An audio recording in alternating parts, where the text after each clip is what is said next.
Good afternoon. It's the latest escalation in the trade war between Canada and the U.S. President Donald Trump is set to impose 50% tariffs on a variety of Canadian products.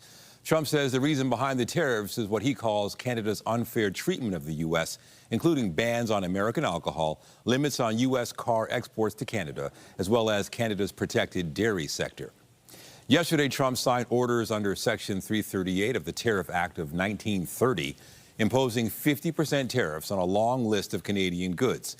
They include milk products, alcohol, plywood, hockey sticks, flowers and bulbs, clothing, and paper products. The law Trump is using is considered to be a stronger law than previously ones that he's used, which were later struck down by the U.S. Supreme Court. Trade experts warn that any new tariffs would put additional pressure on both the government and Canadian businesses. Prime Minister Mark Carney commented on the situation this morning. I spoke with President Trump earlier this morning. We agreed to intensify negotiations in the coming weeks, and the team and myself look forward to doing that. As always, Canadians, governments, business, labor will stand together to build Canada strong and to have a trading relationship with our North American partners that benefits everyone. And CTV's Mike Ligatura has been following the escalating trade war and joins us from Ottawa with more. Mike, this seems to almost come out of nowhere. Why did Trump decide to impose these new tariffs now? Yeah, he continues to say that he's justified in doing this. Now, a U.S. official who briefed reporters yesterday, senior official with their administration, basically sketched out those reasons that you had given earlier about why they feel this is the time right now. Canada responding to their trade actions when all of this began, when President Donald Trump took office. And it's essentially the tit-for-tat going back and forth now, and they believe that they are justified in doing this, saying that China and Canada were the only two countries that responded back with reciprocal tariffs, and they believe that they are getting a raw deal for the United States. Now, underscoring that was President Trump himself, who was meeting with the head of Lebanon today in the Oval Office, and he was asked specifically about these tariffs. Have a listen to his explanation here. Canada's been very, very tough on us over the years, for many years, and no other president's done anything about it. I love Canada. I love the people of Canada. Many friends that live in Canada, but their leadership from Trudeau to the current leadership, I mean, in all fairness to them, they need us to survive. Without us, there's no way they can survive. So, but they've been very, very tough over a period of the last 50 years, actually. So clearly in hearing there, even though he says that Canada does need the U.S. to survive, he says that Canada's also been very tough with them. So clearly the U.S. president trying to exert some pressure on Canada as those negotiations are expected to intensify, as Prime Minister Carney laid out earlier today. You know, and Prime Minister Carney has indicated he considers the trade war a threat to Canadian sovereignty. So how's Ottawa trying to deal with this situation? Yeah, really, and also he said earlier today and in a statement yesterday, while it is a threat to Canadian sovereignty, he will continue to stand up for Canadian workers, pointing out that over the last 18 months, Canada has put forth a number of proposals and propositions to try and come to a resolution on CUSMA, and he says that Canada will continue to do that. And you think, Nathan, that in the next 30 days, he's going to have all that pressure intensified to try and do something, to try and come to some sort of a resolution, not only to solve CUSMA and get to that point where Mexico is right now. They have their third meeting with the U.S. starting tomorrow. Jamieson Greer, the United States Trade Representative, going down to Mexico for those conversations. But Canada hasn't really had any of those formalized negotiations with the U.S., but you have to think that those are going to intensify. And certainly Dominic LeBlanc, the Canada-U.S. Trade Representative on this side of the border, he will likely be on the other side of the border in Washington, D.C. very soon. All right, CTV's Mike Ligatura in Ottawa. Thank you. Thank you. Premier Doug Ford is speaking to the media in Prince Edward Island as he attends the Premier's meetings in Charlottetown. Let's listen in. It sounds to me like the booze ban is not going to get lifted by Ontario without the tariffs being lifted on steel and autos. That is correct, 100%. Again, we have to negotiate through strength, not weakness. And we need to throw everything on the table. But I want to emphasize one more time, it can't always be Ontario. It has to be a Team Canada approach. And that's my message to my great friends, my Premier friends, that we have to be united. As I always say, united we stand, divided we fall. Who's not carrying their weight? Who's not carrying their weight? Who's not carrying their weight? Who's not carrying their weight? It just seems like Ontario's always out there, no matter if it's electricity or if it's alcohol or anything else. In manufacturing, Ontario's getting hurt the most in these tariffs. Well, it's because of right the across alcohol ban. No, it's not because of the alcohol ban. This is a broader issue of tariffs right across the board. You know, he wants to continue threatening, and he's nothing but a bully. That's all he is. And you have to stand up to the bullies in the schoolyard, or they end up taking your lunch money. And we are going to continue. We are going to continue fighting like we've never fought before. I'm sorry, you go ahead. This latest list, yes. What is the economic impact, the hit to Ontario, should this come into effect in 29 days? Have you quantified that? Can you articulate the impact? What I understand, it's $28 billion across the country. Majority is going to be here in Ontario.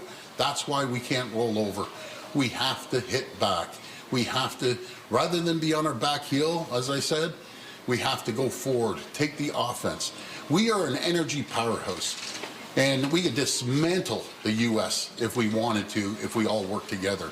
No matter if it's the electricity, and I'm not speaking for the other provinces, I'm going to be very clear.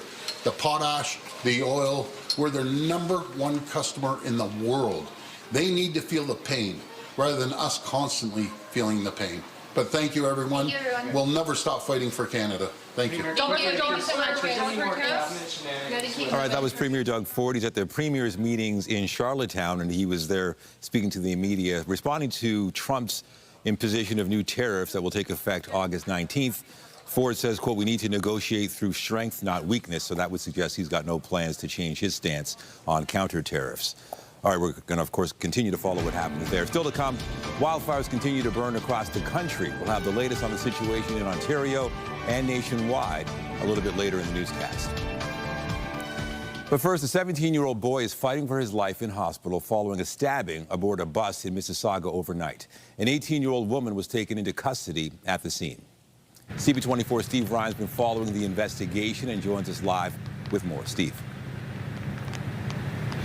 Nathan, police responded early this morning, as you said, just before 2 o'clock near Hurontario and Wait Line regarding a stabbing on public transit. A female was taken into custody rather quickly. She's been held for a bail hearing, and the 17-year-old young man is fighting for his life in hospital. We did hear from Peel Police earlier today, and here's how they offered to describe what took place. Let's listen. Today at approximately 1:50 a.m., our officers responded to reports of a stabbing in the area of Hurontario Street and Watline Avenue on board a transit bus in the city of Mississauga. Upon arrival, our officers located a 17-year-old male suffering from a stab wound. Our officers and emergency services provided immediate medical assistance to that male and transported him via ambulance to a local trauma center where he currently remains in critical condition. The female was held for a bail hearing, Nathan, and she is facing serious criminal charges, including attempted murder, assault with a weapon, and obstructing police. All right, CB24. Isolated incident, by the way. All right, thank you, Steve. CB24, Steve Ryan. Well, police are searching for 4 suspects after $30,000 worth of goods was stolen from a home in the Annex. Investigators are looking for 3 men and a woman and have released images of the suspects. Police say between June 16th and 18th, the suspects forced their way into a home near Spadina and DuPont several times. They made off with wine, spirits, artwork, and personal documents belonging to the homeowner. The items were loaded into a white rental van. Now, police are asking anybody with information to come forward. The Mayor's Executive Committee is meeting today discussing a number of issues. Now, a major focus is surveillance pricing at grocery stores, with the Mayor bringing forward a motion aimed at banning the practice. CTV's Beth McDonnell joins us live from City Hall with more details on this. Beth. Yes, Nathan. Mayor Olivia Chow and Councillor Alejandro Bravo are bringing forward a motion to the Executive Committee today to ban surveillance pricing on essential groceries in Toronto. Surveillance pricing is a practice where companies are able to tap into consumers' personal information and charge them a different price based on what they know about you. Chow and Bravo say the practice is unfair and want to make life in the city more affordable. Chow says groceries are already 30% more than they were in 2020. Now, there are several moving parts to what's happening with this phenomenon at stores. There's AI and privacy laws to consider, and there is acknowledgement provincial and federal governments also have roles to play. This motion directs the city manager to examine all legal pathways within the city's legal authority to ban surveillance pricing on groceries both in-store and online. The city can and will ban surveillance pricing in Toronto to stop price gouging at the grocery store, to protect people now before it's too late. The City of Toronto Act gives us the authority to regulate, to protect consumers and the economic well-being of our residents.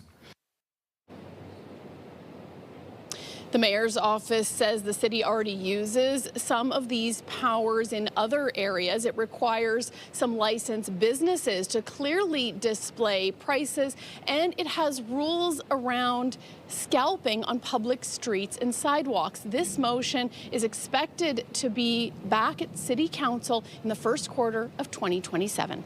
Reporting live at City Hall, I'm Beth McDonnell. Nathan, back to you. All right, thank you, Beth. An advocacy group for people with disabilities is speaking out about an accessibility ramp at Finch West Station. Imagine pushing a wheelchair using upper body strength to get up this ramp for at least 1 minute and 45 seconds. I hope you're in shape.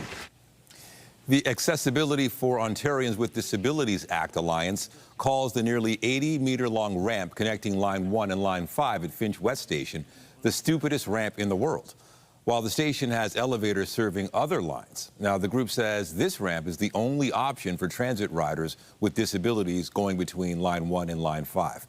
They're blaming Metrolinx for the oversight. And Metrolinx released a statement which reads in part, Metrolinx is dedicated to building a transit system that is safe, accessible, and inclusive for all customers. Metrolinx consulted with TTC and the TTC's Advisory Committee on Accessible Transit with regards to the design of the connection between Line 1 and Line 6. Metrolinx is pursuing user testing with individuals representing a range of disabilities to better understand customer experiences.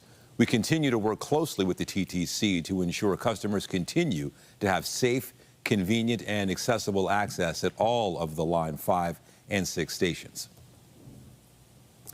Pearson Airport has unveiled the second initiative in its long-term investment in facilities and terminals program. The program aims to revitalize both of the airport's terminals over the coming years. CTV's Rahim Ladani joins us live now from the airport with more. Rahim. Hi, Nathan. You remember it was just a couple of months ago that Toronto Pearson International Airport broke ground on a multi-billion-dollar overhaul of the airport. And today officials announced another major investment, this time focusing on how travelers experience inside the terminal. And so this is phase 2 of the project, and they have awarded $1.5 billion worth of contracts to modernize Terminal 1 and 2. We're told that the upgrades will include larger passenger areas, redesigned check-in spaces, improved baggage handling, enhanced customs and security screenings, but details on what will actually change weren't given to us. Now, you may remember back in May, Pearson launched the first phase of its decade-long Pearson Lift program. That stands for long-term investment in facilities and terminals. That was a $3 billion investment which focused on runways, aircraft movement, and baggage systems. Together, the first 2 phases represent $4.5 billion in planned improvements as Pearson prepares to handle 65 million annual passengers by the early 2030s. Have a listen to what officials are saying.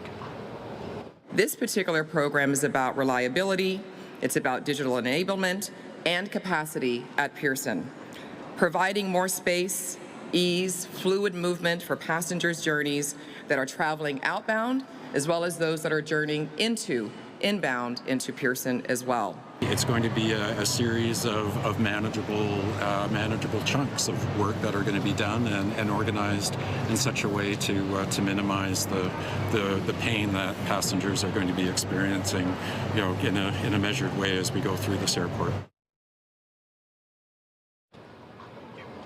Now, as you heard right there are likely going to be some disruptions for passengers, but we couldn't get any details on when this construction will actually start or how long it's going to take. Reporting live, I'm Raheem Ladani. Nathan, back to you. Thank you, Raheem. We have more news in a moment, but first to look at the forecast. Here's a live look at the city this afternoon. Clouds, a bit of rain this morning. Hopefully this clears up eventually, and hopefully we're not talking about smoke, just clouds.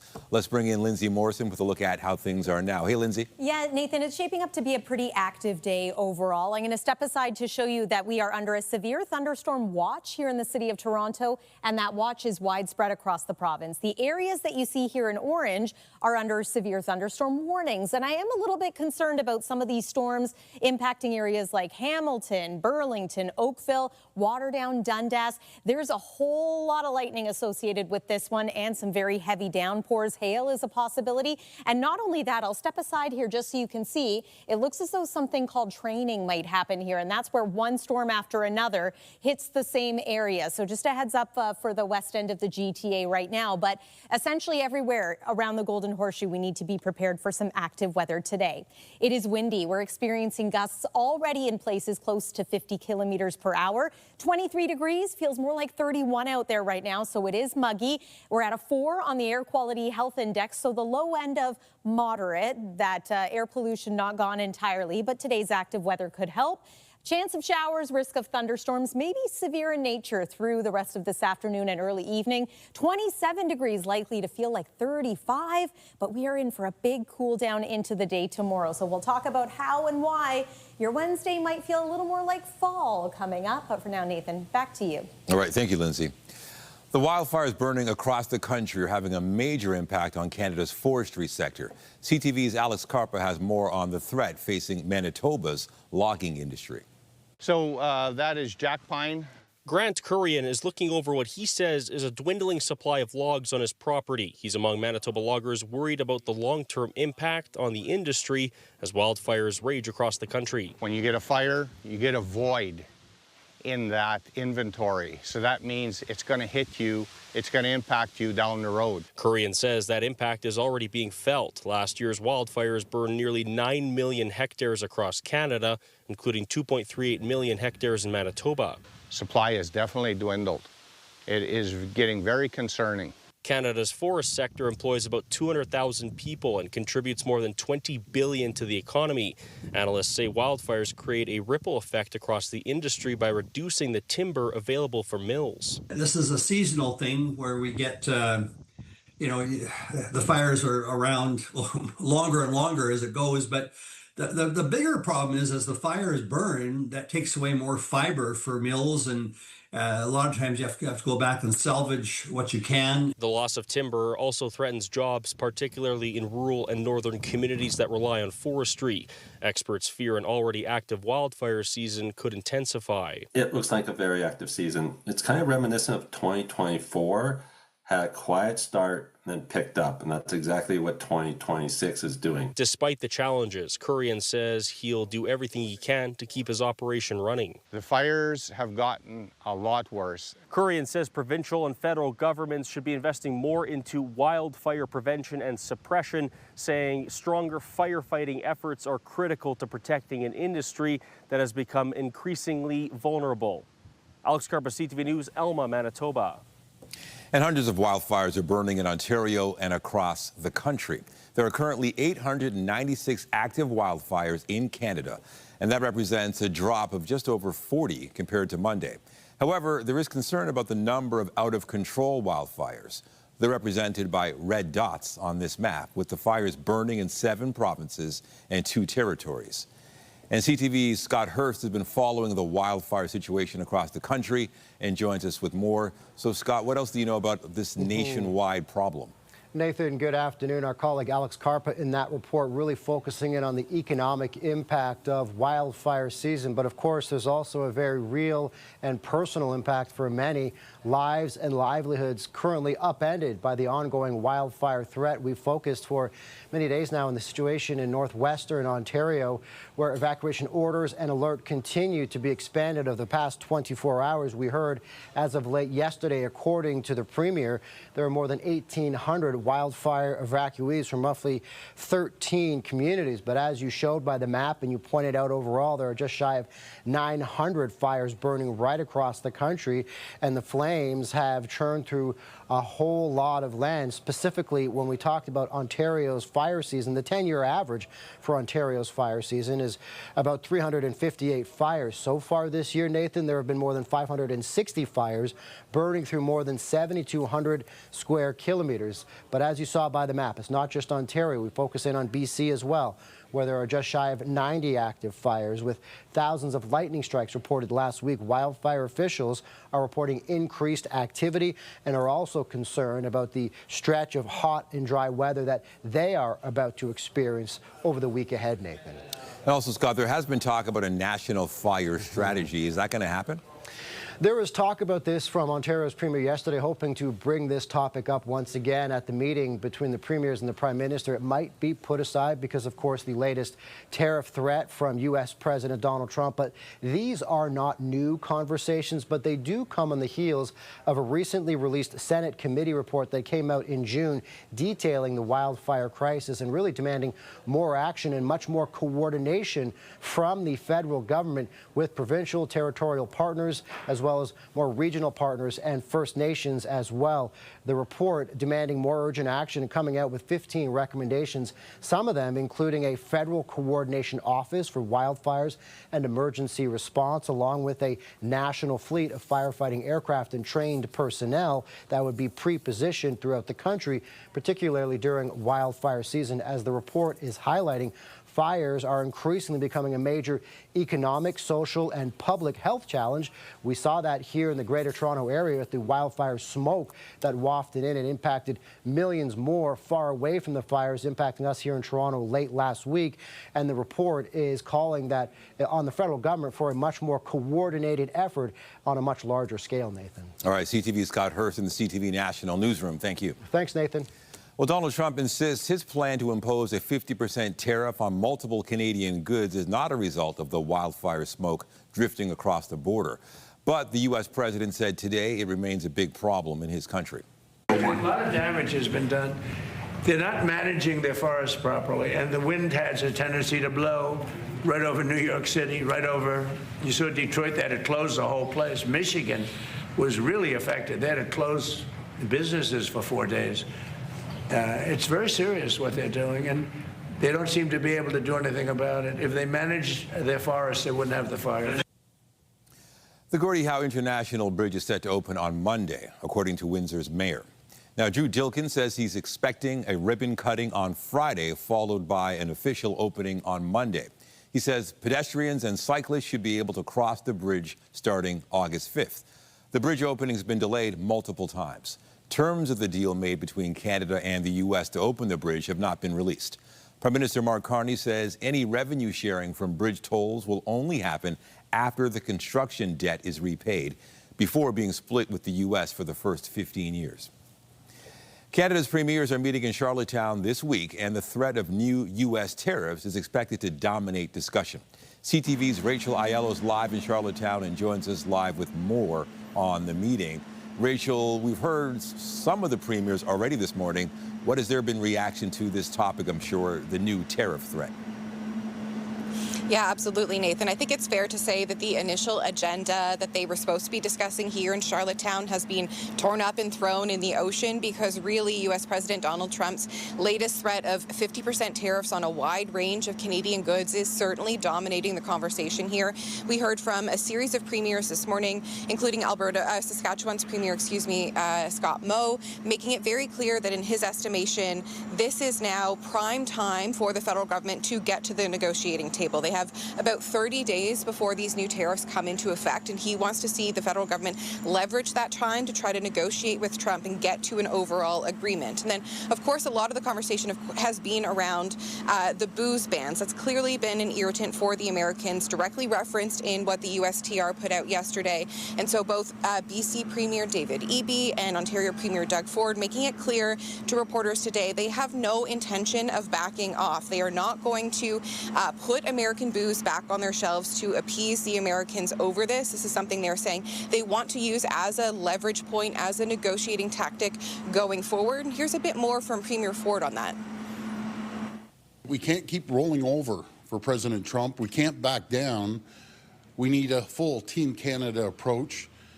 Everything is on the table, but Ontario can't do it alone. We need the support. We need a plan from the Prime Minister to come in, and if these talks fail in 29 days, we need to hit them back as hard as we can.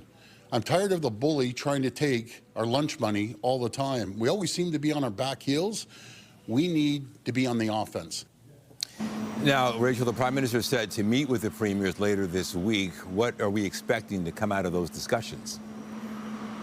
Yeah, so clearly it's going to be a conversation focused on the Canadian response to these tariffs, what happens next. I can tell you that premiers are going to be meeting virtually later this afternoon with the Prime Minister to kind of set the level, get the sense of what exactly the Americans are doing here, what the direct financial impact could be on the provinces. And then from there, I think we'll see them calibrate their response, which I do imagine we would get some more details on when the Prime Minister comes down here to Charlottetown on Thursday. I think it's going to be interesting to see what kind of pressure he is under from the premiers, or if Trump proves to be a uniting factor yet again. You know, you've had the pressure on the Prime Minister to try to get a deal. We heard that clearly from Premier Moe. The Prime Minister coming out today, making it very clear that he has agreed with Trump in their conversation earlier today to accelerate negotiations over the next couple of weeks. So it's going to be a heightened time, and premiers are going to be wanting to use that direct FaceTime with the Prime Minister to make the case for their province. I'm thinking about Quebec and the need to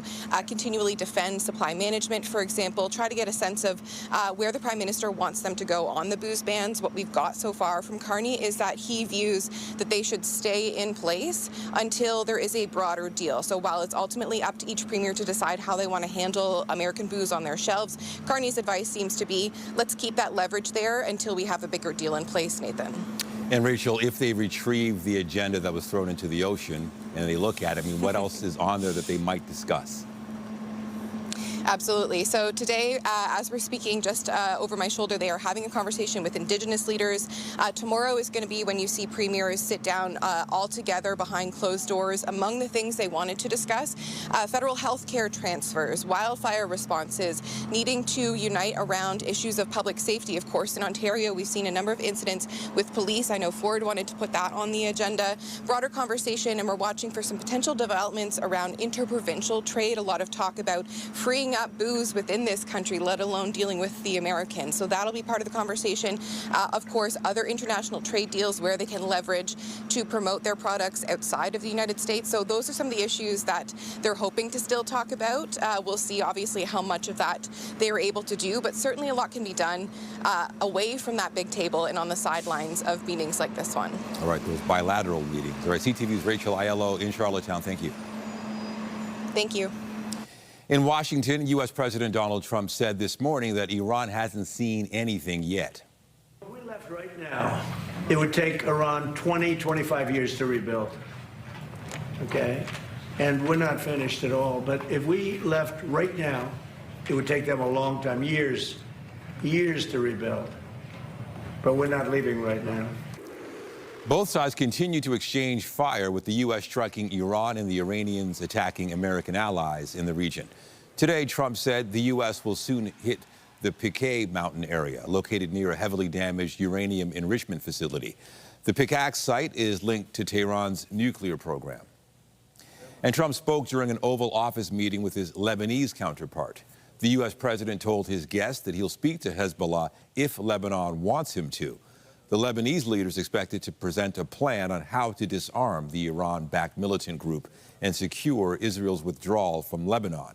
It's the first visit to the White House by a Lebanese head of state in nearly 20 years.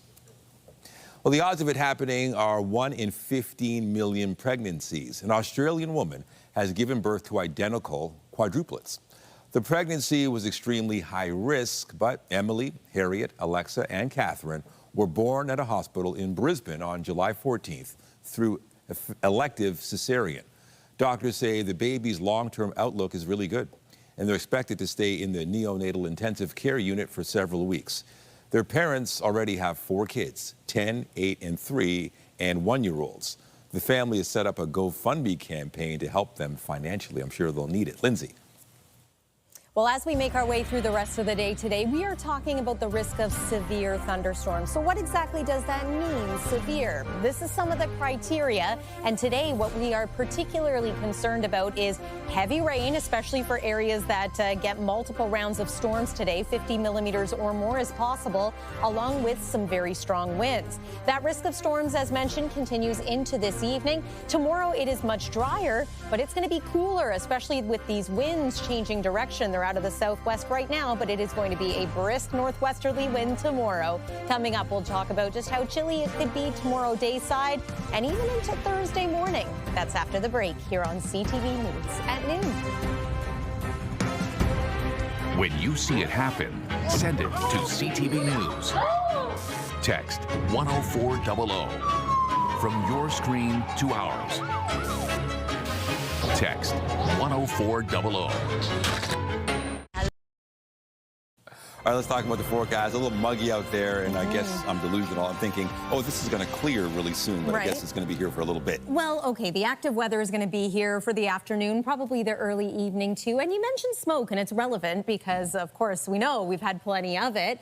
Hopefully today is another one of those days where the active weather does improve the air quality. Into tomorrow, there should be a further improvement. Lots of sunshine expected for your Wednesday as well, but it's going to be a little bit cool, so I don't want to get too ahead of myself. There's lots to talk about tomorrow's weather, but let's bring you up to speed on the thunderstorms as well. Weather is brought to you by the Presler Law Firm Injury Lawyers. You don't pay unless they win.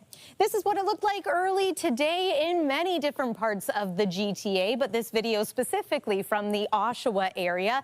Not only did we have heavy downpours, but we had thunder and lightning. Did it wake you up too?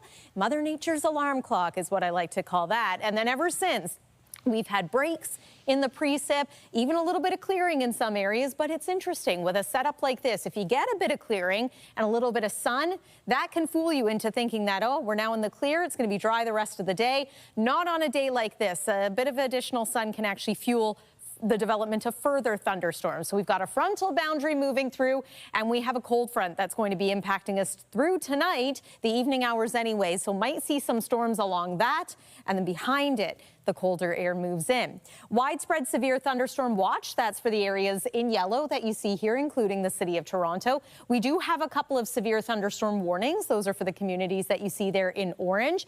I am happy to report that the severe thunderstorm warning has come to an end for the Oakville and Burlington area.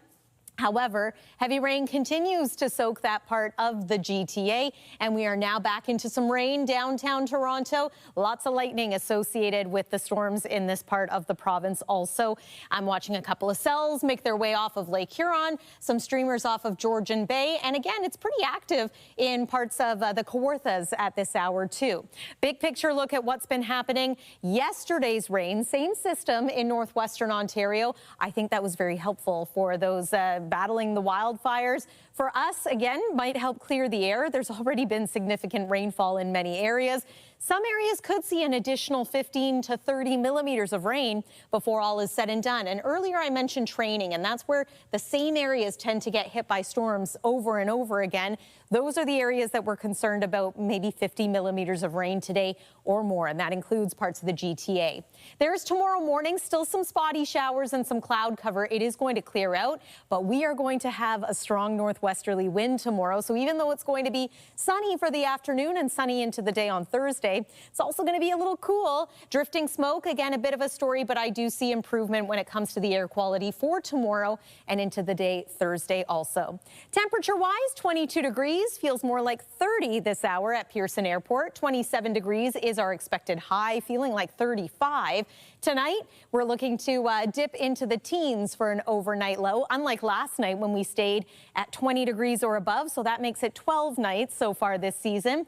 And then tomorrow's highs, barely making it into the 20s in some cases. We might struggle to make it to a high of 22 degrees in Toronto. So it is going to bring a fresher feel, that's for sure. And then Thursday morning, chilly also. Temperature maybe around 14 degrees. We're back to seasonal and back into sunshine Thursday, and certainly warmer on Friday. The weekend looks to be warm too, with a chance of showers, especially on Sunday. That's the weather for now. Nathan, back to you. All right. Thank you, Lindsay. Cats and dogs rescued from Ontario communities impacted by northern wildfires are being brought to foster homes in southern Ontario. CTV's Alexandra Holick has more on those who are caring for the cats and dogs. Hi, babies. For this brother-sister dog duo, the road to safety was a long one. Ross and S'mores arrived in Guelph Saturday from a reserve in northern Ontario, their community one of dozens devastated by wildfires, forcing families to flee and in some cases leave their four-legged friends behind. About 21 or 20 rescues across southern Ontario. Took in 112 animals in total. Safe Paws Animal Rescue is part of a network of organizations giving cats and dogs from the north a second leash on life. It really ranges what state they're in. We're expecting pregnant dogs, moms with puppies, young puppies, teenager puppies, adults, seniors. Part of the rescue mission is to offer temporary reprieve, placing the pets with foster families until it's safe to return home. There's the other branch of it where there's the animals that are being officially fully surrendered by their families for various reasons, as well as the stray animals. Vet teams are also on the ground in northern communities to microchip and vaccinate animals. So that they're safe, so that if we move them to another humane society or a veterinary clinic, a boarding facility, anything like that, that they're well protected. Protection extends beyond evacuation. Stacey Murphy is a registered vet tech with the Kitchener-Waterloo Humane Society. She says smoke inhalation from the wildfires is just as bad for pets as it is for humans. If the air is not good for you to be breathing, it's not good for your animal either. Urging pet owners to take precautions, especially during air quality warnings. You know, if we're going outside with them, it's for short walks to come back inside pretty quickly, monitoring them for signs of respiratory distress and taking them to the vet if something seems out of sorts. Hi, babies. In the meantime, while the smoky skies may have blown over in southern Ontario, a reminder of the raging wildfires lingers, knowing that many lives, including Ross and S'mores, have been forever changed. Alexandra Holick, CTV News. Still to come, the Jays will try to end a two-game losing skid tonight as they continue to fall out of playoff contention. Details when we come back.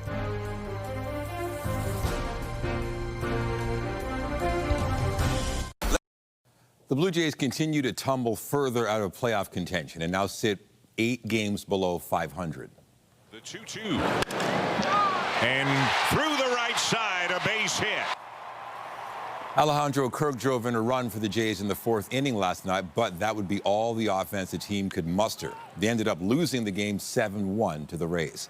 The Jays now sit 5.5 games back of the final wild card spot. Kevin Gausman is set to start for the team tonight with first pitch set for 7:07 at Rogers Centre. The Tempo were hoping to head into the WNBA's All-Star break on a winning note when they hosted the Las Vegas Aces last night.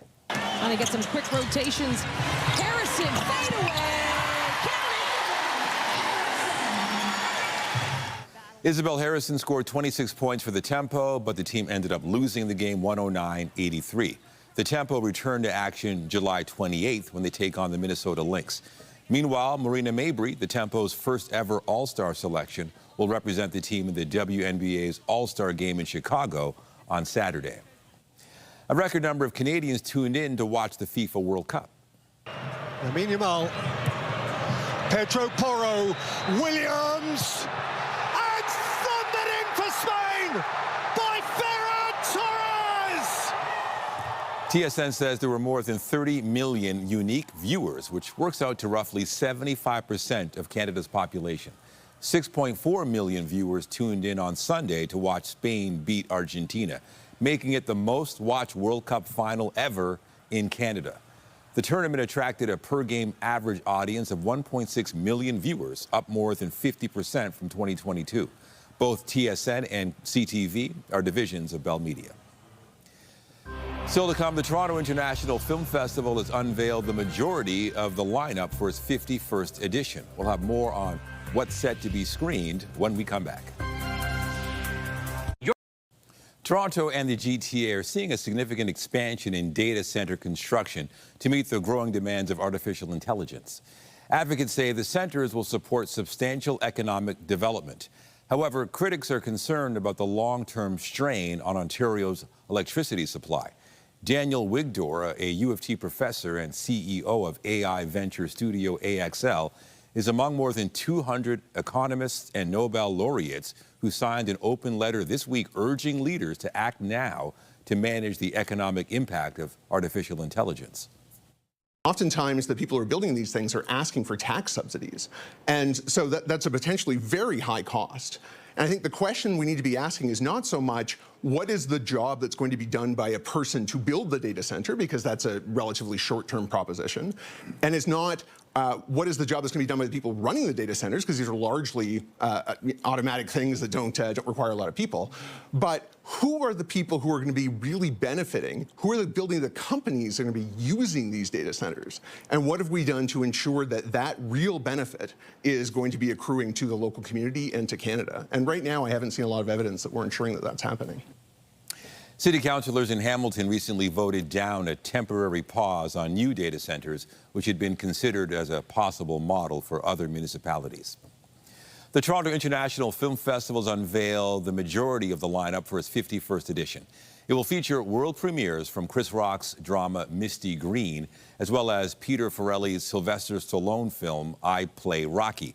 More than 60 films will play in the festival's gala and special presentation sections. Organizers previously announced that Being Human, a film about late disability rights activist Judith Human, would open this year's festival. TIFF runs from September 10th to the 20th. Coming up, getting a first-hand look at what things are like down on the farm. We'll have more on a group of farmers in southwestern Ontario set to show off the operations to the public when we come back.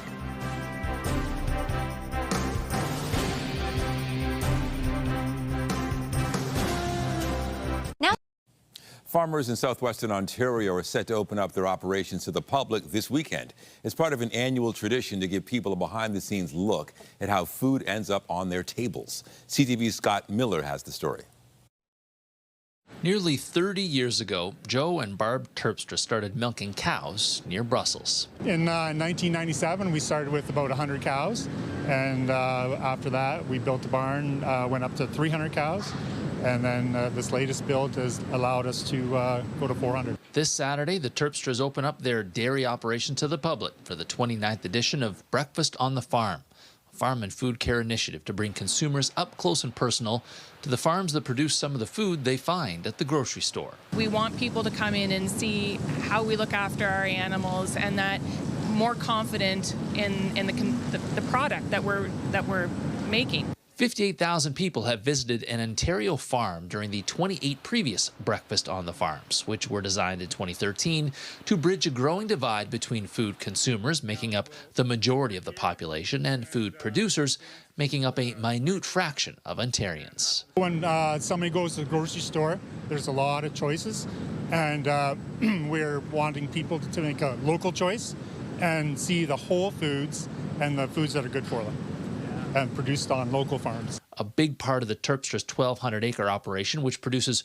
14,000 liters of milk a day, burned to the ground just 3 years ago. So sharing their newly constructed milking parlor and third-generation farm with the public means a bit more than it might have before the blaze. We have 3 of our 4 children working here on the farm, and it's really put a spark into us. We had a fire 3 years ago, and we've rebuilt, and which brought our children home. And it's very special to be able to work side by side with our kids. There's already been 800 tickets pre-sold to Saturday's breakfast on the farm here near Brussels. The Terpsters say there is plenty of room for more visitors to their farm. There's going to be lots of animals, not just cows. There's going to be sheep and lambs. We have pigs, water buffalo, beef cows. Near Brussels, Scott Miller, CTV News. Well, if you're a farmer or if you got a backyard, this is good news, all this rain. Yeah, we could use a little bit of it. Of course, on a day like today, you might get a whole lot of rain, maybe all at once. And once again, we find ourselves under a severe thunderstorm warning in cities like Hamilton, Burlington, Oakville, and now Mississauga. You are included in the severe thunderstorm warning, so just a heads up there. This is what it looks like on the satellite and radar. It's back-timed a little bit. This is the most recent frame right there. So thunder, lightning, heavy downpours, and strong winds, all part of the weather story for this afternoon and early evening. Tonight, we're going to drop into the teens for a temperature. Haven't had as many of those as normal. It's been quite warm through the overnight hours at times so far this summer. Tomorrow, though, this is a cooler day for this point in July, 22 degrees, feeling more like 27. And you know what? We might even struggle to get there. Some communities will likely stay in the teens tomorrow, especially in parts of cottage country. We are back to seasonal and back into the sunshine for the end of the week, Nathan. All right, thank you, Lindsay. And that's it for CTV News at noon. Remember, you can get Toronto's breaking news all day long on CP24 and at ctvnewstoronto.ca. For Lindsay and all of us here, have a great day. I'm Nathan Downer. Be sure to join us later for CTV News at 5 and 6. Take care.